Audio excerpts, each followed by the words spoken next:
Can the dead be reborn? Is there life after death? This little boy believes there is. Hello, my name's Camden. Cameron remembers a past life on the remote Scottish island of Barra, over 200 miles away from his home in Glasgow. I lived in the White House with my mum and dad and my 3 brothers and sisters. And he just talks about, I was in Barra and I fell through to you. And I'm saying, what do you mean? And he'll say, no, it was just like a hole and I fell through. Children from all over the world report memories of previous lives. It's a pretty interesting phenomenon. Together with psychiatrist Dr. Jim Tucker, Cameron and his mum are going on a search for evidence of his past life. Are there rational explanations for the remarkable coincidences which follow?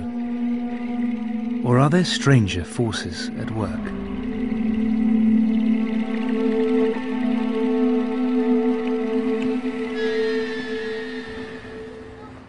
Norma Macaulay is a single mum who lives in Glasgow with her 2 young sons. Well, I've got 2 boys, lovely boys, not even if I say so myself. I've got Martin, who's 6, and I've got Cameron, who's 5. Since Cameron first started to talk, he has described life as a child on Barra, a remote island in Scotland's Outer Hebrides.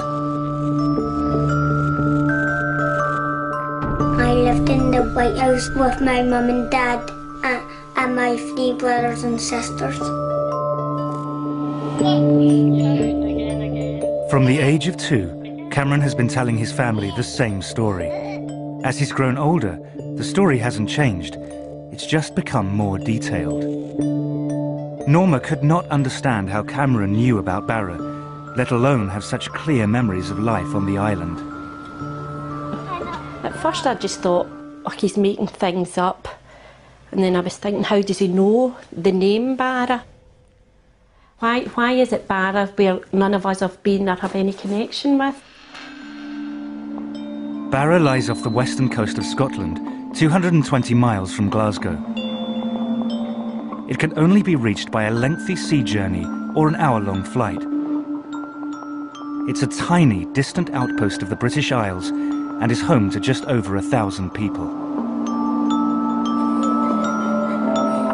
My favourite place in Barra was the beach, and I took my dog with me and I play with him and my brothers and sisters to play.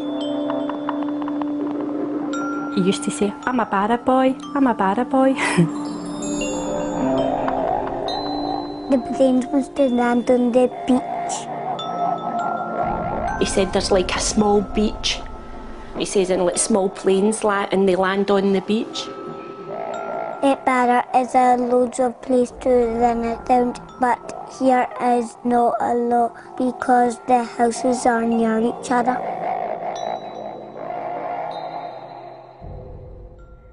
I did one time say, one of these days we will go up and see Barra. And then it's like, well, I'll show you where my house is and I'll show you round.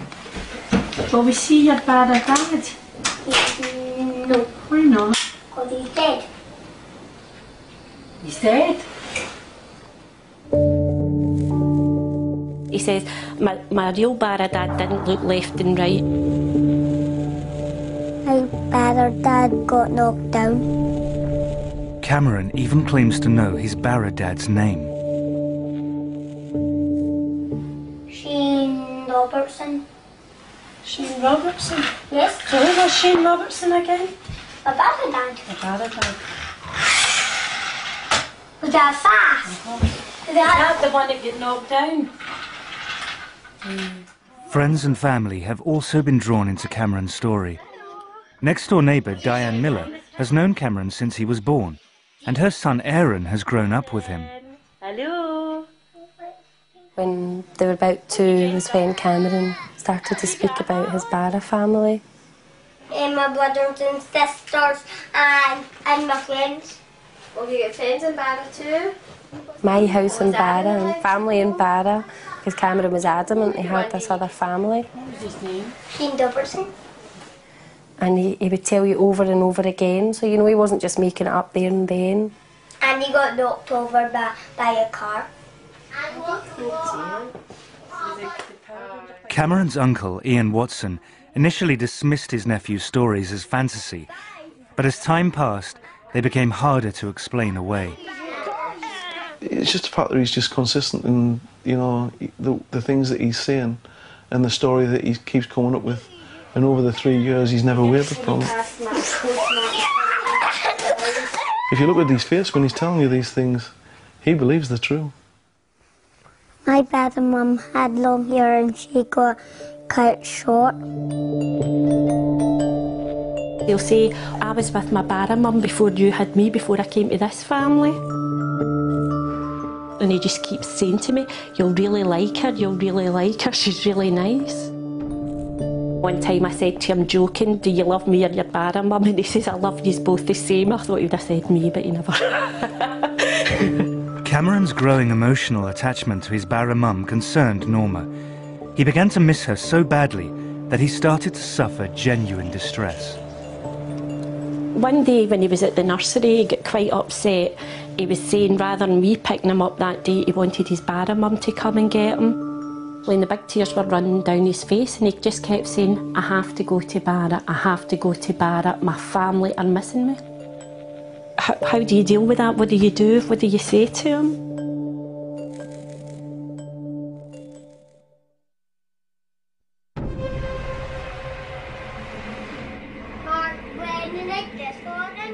Ever since he could speak, Cameron has described a previous life, growing up on the remote island of Barra in the Outer Hebrides.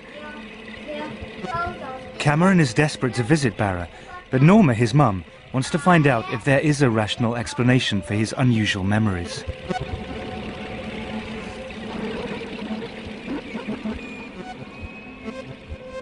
I think I'm a very open person, but this was still throwing me. I mean, I believe Cameron does know Barra. How he knows it, I don't know. I don't think anybody really has every answer. As I say, for somebody that is quite open and it's thrown me. I'd just like to know, has he seen it on the television? Is there a house like he talks up there? Or just like to know what's behind it all. Norma's first stop in her search for answers is Dr. Chris French, a psychologist. He edits The Skeptic magazine, which debunks paranormal phenomena. The hope is that he may have a rational explanation. You can get situations where I would bet my bottom dollar that what we're dealing with are false memories. I mean, kids have fantastic imaginations, as I'm sure you're aware. Obviously, these days, you know, we've got lots of TV programmes, lots of TV channels, we've got the internet. Is there any possibility, do you think, that he might have, say, seen something on TV at some point, some programme that was... I'm not saying it's not possible, but I've never seen Barra on the television. I'm trying to think of times that Cameron would be watching programmes without me or just like that sort of programme, but not to my knowledge. But I mean, it is possible there was someone who told Cameron stories about life on the island of Barra and then moved away. Like, I know everybody kind of round about, and as I say, especially the fact that Martin and Cameron are so close in age, so why doesn't Martin know all this? Again, I mean, it may be that... I'm just saying that I take your point entirely. I take yours, but I'm just saying, from I'd be more than practically 100% say, but there's nobody been told about Barra. I've asked my family. None of us know even anybody. It comes from Barra, been to Barra. But it may not be coming from your family. You're either dealing with a situation where he has picked up the information through normal sources, or maybe, just maybe, you know, there's something kind of much more interesting and challenging going on here. Norma leaves Chris with more questions than answers. Could it be that Cameron's elaborate story is no more than a fantasy? Norma's next step is a visit to Karen Majors, an educational psychologist whose speciality is children and their fantasy lives. Pleased to meet you. And you. Cameron's mum.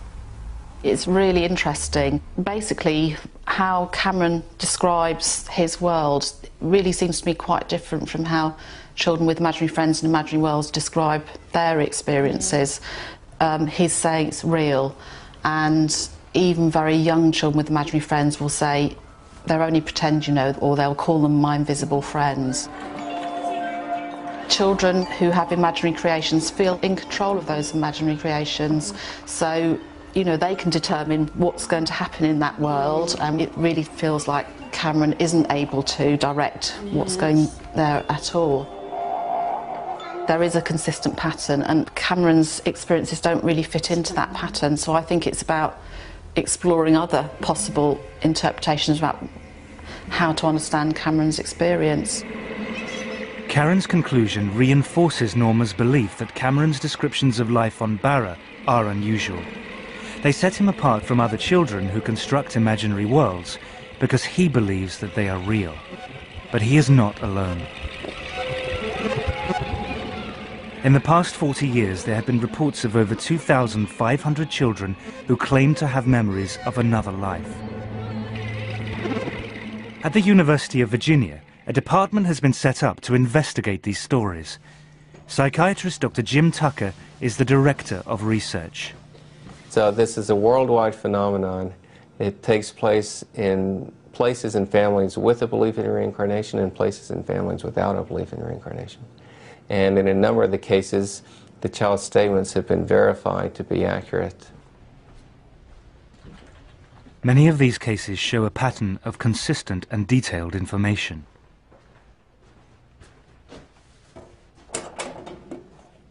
The children will usually start talking about these memories at a very early age, usually 2 or 3.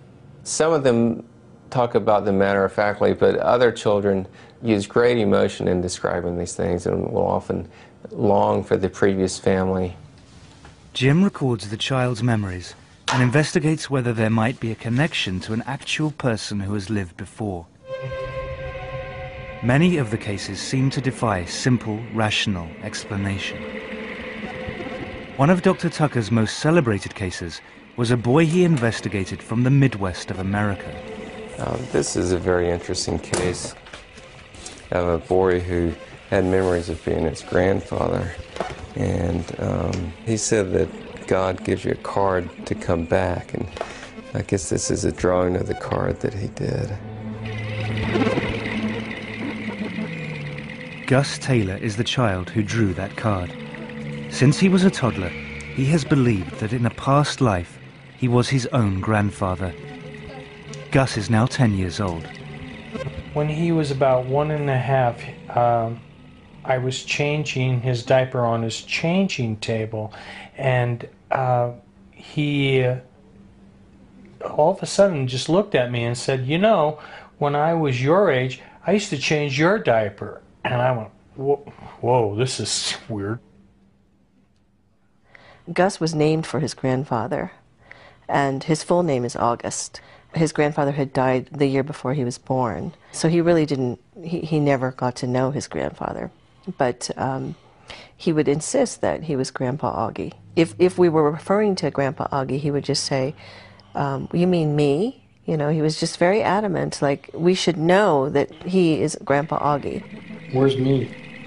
There. There. Where's me again? See if you can find me somewhere else. Gus was 4 when Ron was given an old family album. To his parents' astonishment, Gus was able to point out his grandfather in an old school photograph. He also correctly identified this as the first car that his grandfather ever owned. He showed me a picture, and then I said, that was my first car. And then my dad was like, that's weird, because the car was Grandpa Augie's first car. So it was all scared. Kathy and Ron were intrigued by their son's ability to identify his grandfather in photos. But one day, Gus told them something that turned their intrigue to shock.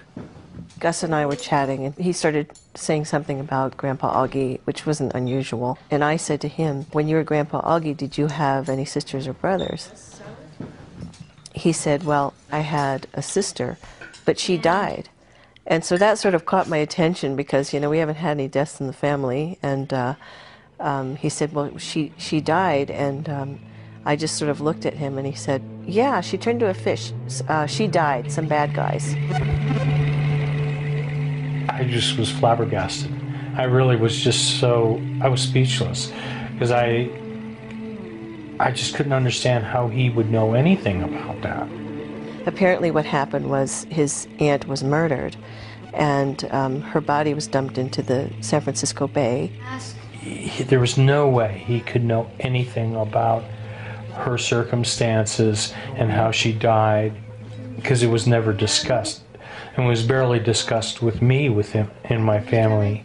To hear my son, who didn't know my father, didn't know his aunt who was murdered, speak about this, and because that's when I just went, there's something going on here that I just don't understand. For many in the West, reincarnation is an alien idea. Chris French believes that it's simply a comforting illusion, which helps some people avoid the difficult realities of death.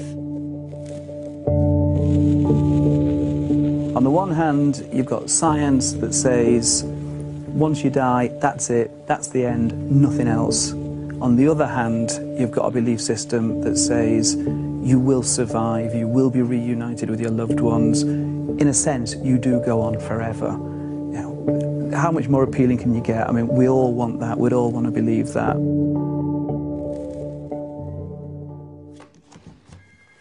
For Kathy Taylor, her son Gus's belief that he was his own grandfather reborn went totally against her own religious upbringing. I grew up a Southern Baptist. My father's a Southern Baptist minister, and Southern Baptists certainly don't, teach anything about reincarnation. So that was not, that was furthest from my mind when Gus started saying these things. This one day he sort of popped up and looked at me and said, "You know, Mom, when we die, we get to come back." And he looked at me again and he said, "I used to be big and now I'm a kid again." And he was just very excited about this.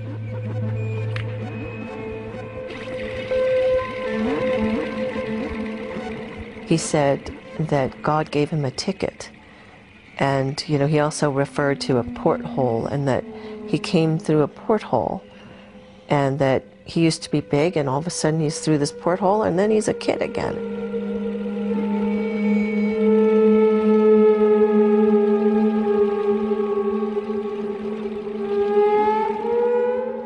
Curiously, the description of the rebirth given by Gus in America has strong parallels with Cameron's account in Scotland.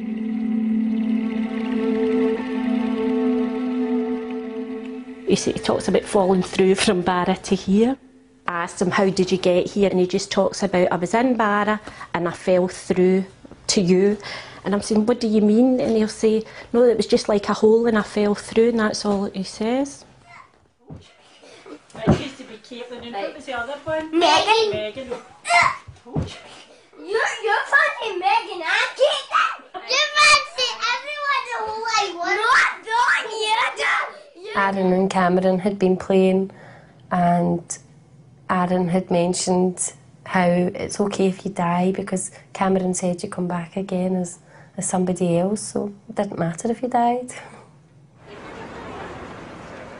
It has become clear to Norma that there are no easy answers to the questions thrown up by Cameron's memories.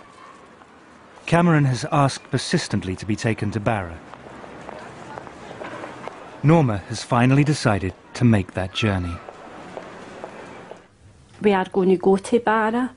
I mean, it wasn't a decision that was made lightly.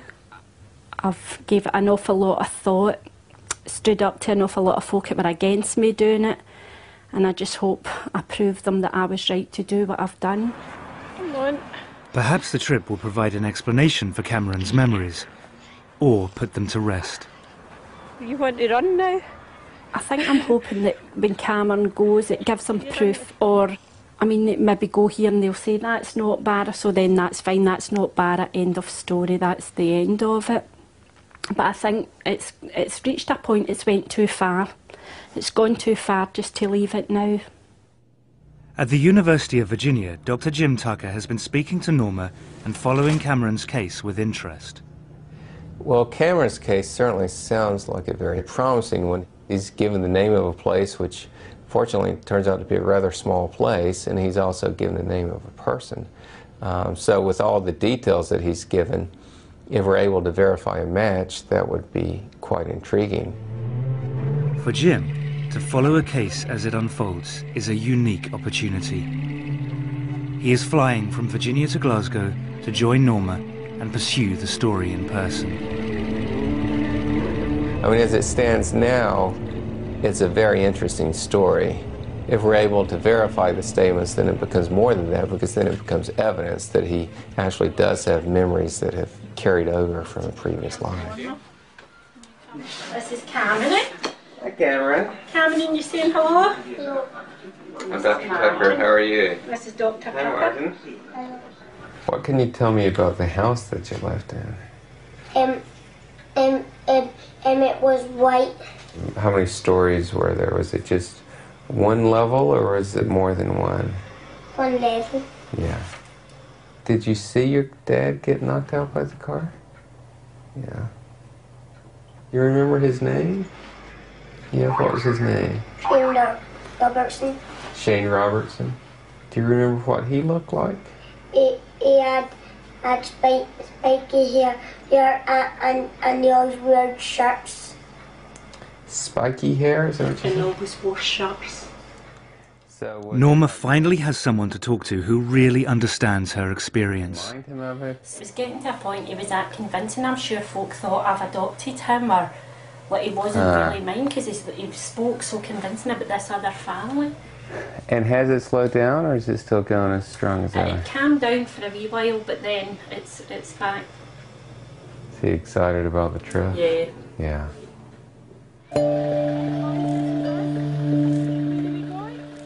After 3 years of listening to Cameron's descriptions of life on a remote island, Norma and Martin are taking him on a journey of another lifetime.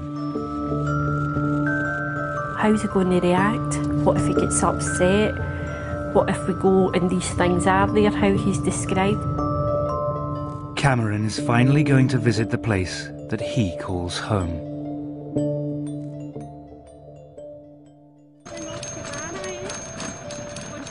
Norma and her sons Martin and Cameron are leaving Glasgow to fly to Barra, an island in the Outer Hebrides of Scotland, where Cameron believes that he lived in a previous life. Not put my bag on. They are being accompanied by psychiatrist Dr. Jim Tucker, an expert in children's past life memories. Cameron believes that his family name was Robertson and that he lived in a big white house, a house full of children. He says he had a black and white dog. There was a view from the house to the sea, and that they could see planes land, not on a runway, but on the beach. Could any of these apparent memories correspond to reality? You know, there's a concern that if he really is having memories of a previous life, that taking him back to that place might be traumatic. But what usually is the case is actually the reverse, that seeing the old place kind of puts the memories in perspective so that the child is then able to let go of them more.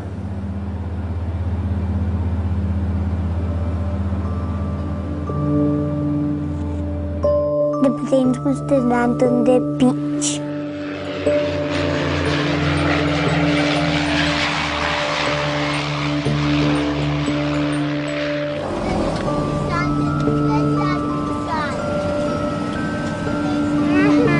I told you it was true.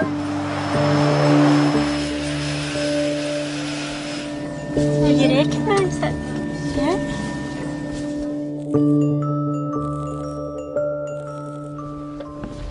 You okay?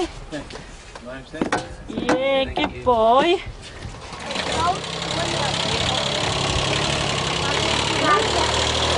I told you everything was true. It's just after saying I told you it was all true. Feel happy to be here? Yeah. It looks nice here.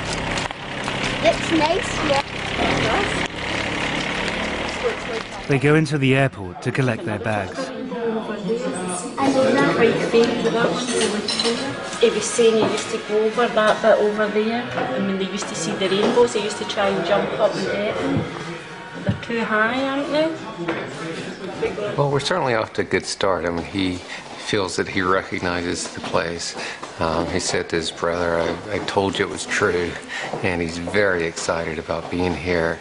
Mummy, I must always come down to this bit and I must up to the beach. Did you? You'll be able to show me, won't you? It's very exciting. If we can verify his statements, it'll be a great case. Looks like a place that doesn't change too rapidly, so hopefully he'll be able to recognize some things. Feel happy to be back. Feel happy to be back, do you? You look happy to be back. Leaving the airport, they board the bus to drive to the hotel, and they get their first look at the island. Mummy, well, you might see my house on the way. I know, we're trying to see if we can see it. You know what? I know the person who lives there, but... You know the person that lived there? But I can't remember. Oh, no. Oh, dear. Mummy, it's hard to get to that bit. Is it hard to get out? Because then you'd have to try and swim back. Mummy, I recognize every single bit.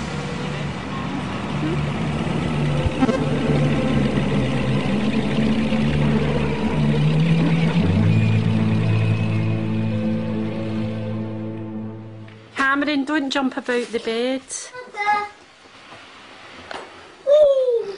Can you believe you're here at Barra? Yes. I'm not exactly the same, but I recognise the beach. You recognise the beach? Oh, it looks like a beautiful place, doesn't Yes, it? yes. So what do you want to do tomorrow when we Then go to the beach. go down to the beach? Yes, and I'll show you, and I'll show you what I did. Show me what you used to do. Oh, my socks! I forgot to do it. Take my socks. Next morning, the investigation begins in earnest. Norma and Jim set off to visit the local heritage centre to look for any record of the Robertson family and the man that Cameron calls his Barra dad. My Barra dad was called Shane Robertson, and he got knocked down. Hello. Hi, I'm Norma, pleased to meet you. Callum McNeil is the island's local historian. Tucker. Callum McNeil. Very Nice to meet you. Certainly the names don't immediately come to my mind. Certainly the name Robertson does feature, but certainly not the name Shane. And the name Robertson itself only features occasionally in the history of the islands. There doesn't seem to be any evidence that a family called Robertson lived in a house by the shore. Could Cameron be wrong about the name, but right about the house? I could see the beach when I looked out the window, and sometimes my brothers and sisters could go by themselves, and I looked out my window, see the planes land on the beach. And my brother said a black phone, and how he died is he just go like that. He has provided some clues about the location and the period in which he says he lived on the island. Since he's talked about the planes landing and talked about phones, what sort of era would that put him in? More than likely after the war. After the More than likely after the war. And since he's talked about the plane landing and seeing that, we're probably thinking of a family toward the north end. Oh, yes, I would say so. If the to and froing of aircraft from the beaches featuring highly, that would indicate the north end of the island. It's not much to go on, but they set out on a trail back to the north end of the island.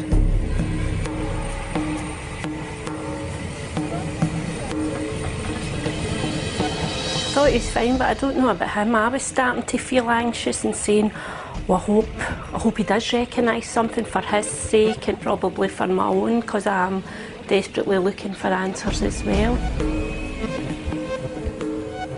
Well, I think it's disappointing if a child goes to a place and doesn't recognize things. Often what happens is that by the time the child gets taken to the previous place, they're beginning to lose the memories anyway. Children seem to lose these memories by the age of 6 or 7. And this is the age where children are starting school and getting more fully wrapped up in this life. They have driven past many of the houses on the island, most of them white, some near the sea.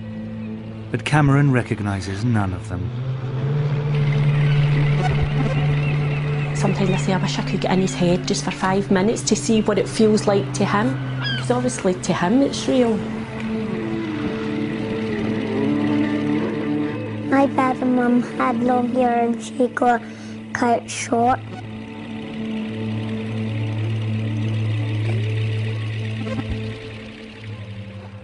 Later that day, they go for a walk on the beach. The adults may be disappointed, but Cameron is happy just being on the island. He's delirious about being here, and at one point he actually said to me, "Is my face shiny? Is it red? Is it shiny? I'm just so happy." They keep saying to Martin, "See, I told you, it's not lies, it's true, we're really here, it's real." Apart from the planes that land on the beach, there has been no other link between Cameron's memory and the island. I actually spoke to him this morning and saying to him that if he doesn't remember things, it's okay to say he doesn't remember, because I'm worried that he feels pressured into saying things and he's saying no. There is no white house above rock pools with a view of the beach where the planes land. No black and white dog. No family Robertson. They return to the hotel. The trail has gone cold.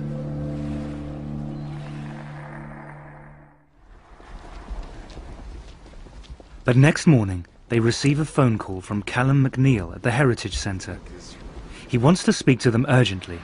He has some new information. Phone call today informed me that there were people living with the name Robertson on the north end of the island. Right. In a house by the shore. It's a white house by the shore. Couldn't get much closer to the shore. Callum's records were only for properties owned by islanders, but the Robertsons were from the mainland. And when were they there? 60s, 70s, I believe. Yeah. So we know exactly which house it was. We'd be able to go see it. Sunderland. Directions to the house take them down a different road to the ones they had been searching before. Jim and Norma don't tell Cameron where they're going. They don't want to influence his reaction or disappoint him. They follow a small coastal track. The house comes into view as they turn the final corner.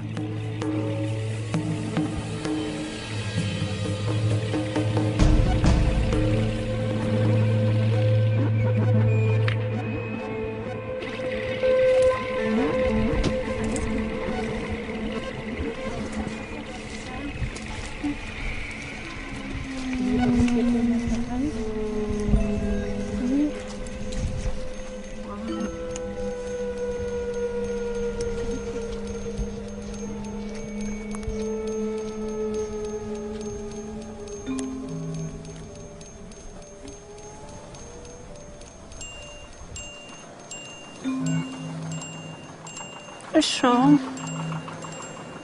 A wee bit. You alright? Is this your house? No, you get sad. Is this your house? Yeah? It's okay. What's wrong? You're getting a wee bit upset. How? It's okay. Does it make me feel a wee bit sad? The usually chatty Cameron has become strangely subdued.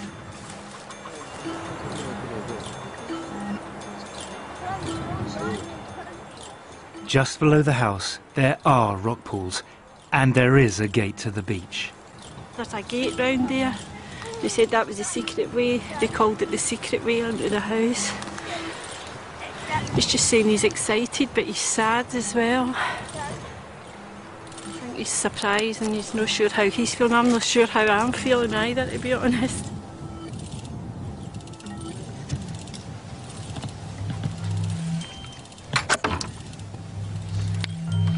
Can we come in?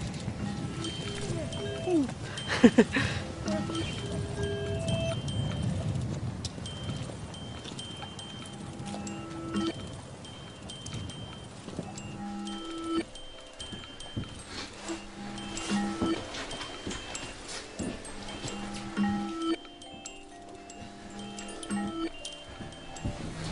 got a fire like that, haven't we? Mummy, look. What? Look. I know, wow.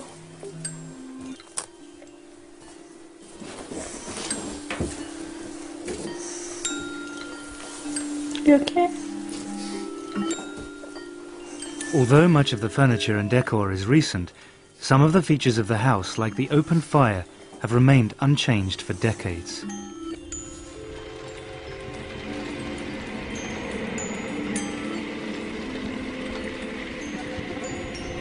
I could see the beach when I looked out the window, and sometimes my brothers and sisters could go by themselves, and I looked out my window and I saw them playing.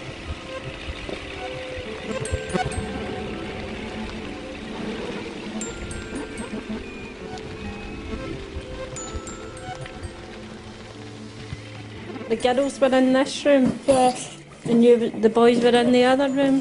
Yes.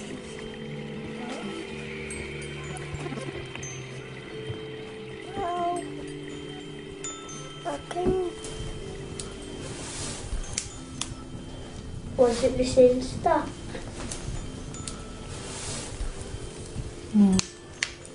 Did you just have the fire lit? Are you glad you came here to see it?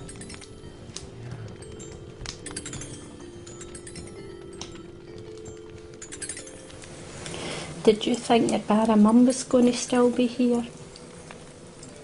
Eh? No.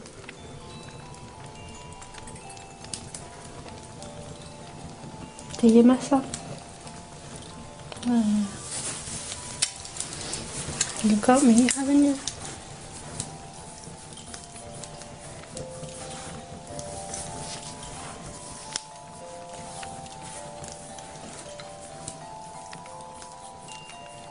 You about ready to go back home now?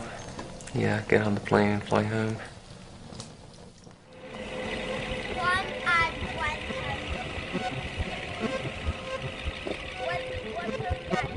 Well, it's been quite an interesting trip. I mean, we came here with a name and a description of a house, which was not very much to go on. And we found that, in fact, there was a family here, and that, in fact, they had a house in the right location and the right appearance of what we were looking for. At this point, the investigation remains inconclusive, but we've got some very solid leads to go on, and we should be able to find out the details of this Robertson family to see if, in fact, they do match with what Cameron has been saying.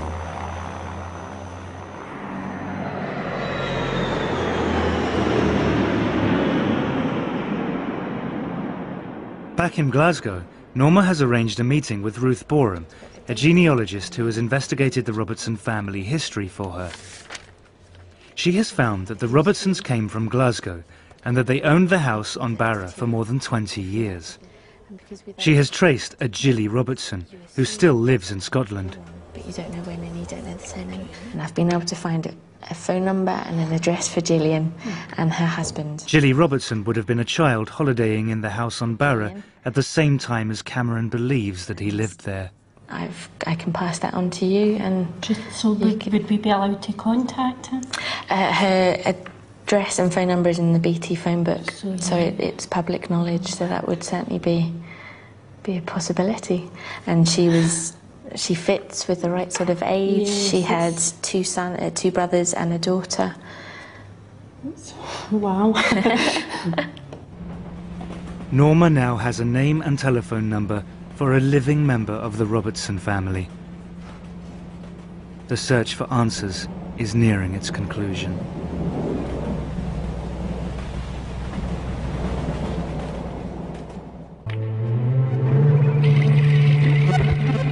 This is the house that 5-year-old Cameron believes was his home in a past life.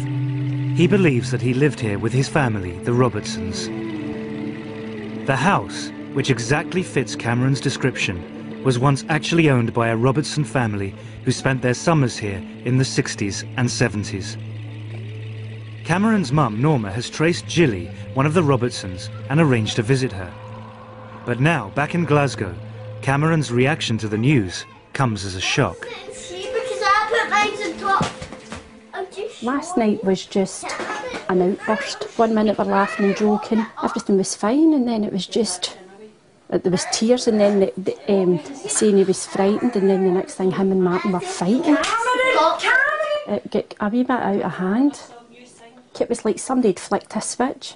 He went from happy to, and it was, I'm scared, I don't want to go, Mum. But this morning he came in quite wide awake and started asking me about Jilly Robertson. And at one point I thought it was quite strange. He actually says, could Jilly be my sister if she was a wee girl at the house? And it's kind of, I think we've all been thrown a bit. Now he's asking, can he go? He wants to go and meet her. Hello. Hi there. Pleased to meet you, I'm Norma. Hello, Julie. Very nice to meet you. This is Cameron. And Martin, come on.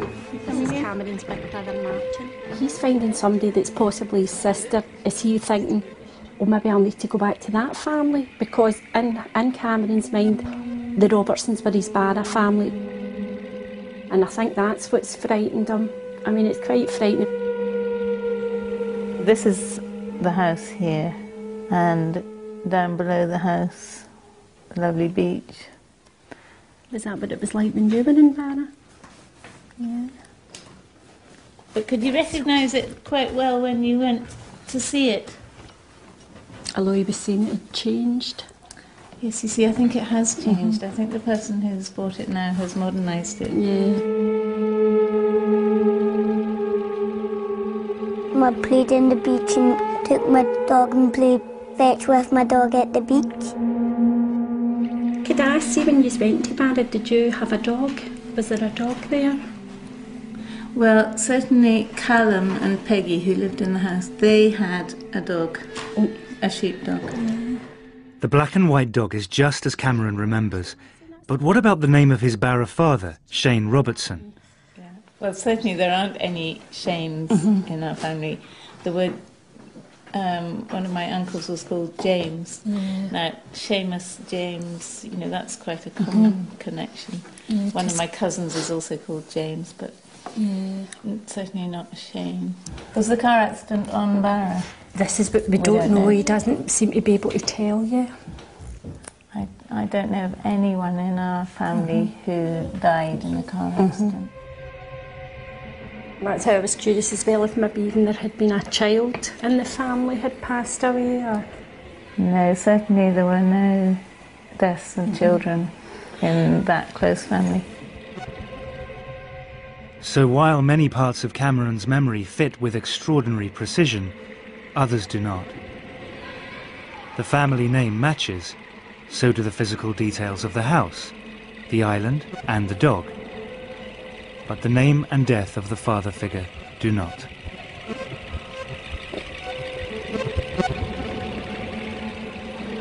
First I thought, I'm going to be disappointed if it doesn't make sense. And then there's a part of me, I think it would have been too freaky if everything was 100%. A lot of the things tie in and match up, seem to match up perfectly, where there's other things just don't fit in at all. But I look at it as, if I'm describing my past or trying to tell you things, there's things I would probably remember and tell you spot on, and there's other things, if my sister was telling the same story, it would be different. I just think there's been more things tied in than didn't. If these, in fact, were past life memories, then we have to look at the question of why some of them were correct and some weren't. Was this just a remarkable coincidence, or could it be something more? He could have had memories from more than one life, and they could have gotten mixed in together. There's just a lot that we don't know about it. And I don't think I realised myself how much it might affect me going into the house. I mean, for a split, I actually felt as if I could be physically sick. It was, I don't know, and then there was the worry, what if all these memories come flooding back to Cameron and upset him? And then also I was thinking, what if he has had another mum? He certainly responded to the house in a way that made it seem that this was a special place for him. He may have had some memories and emotions that somehow existed on this island beforehand in another life and then somehow carried over to him.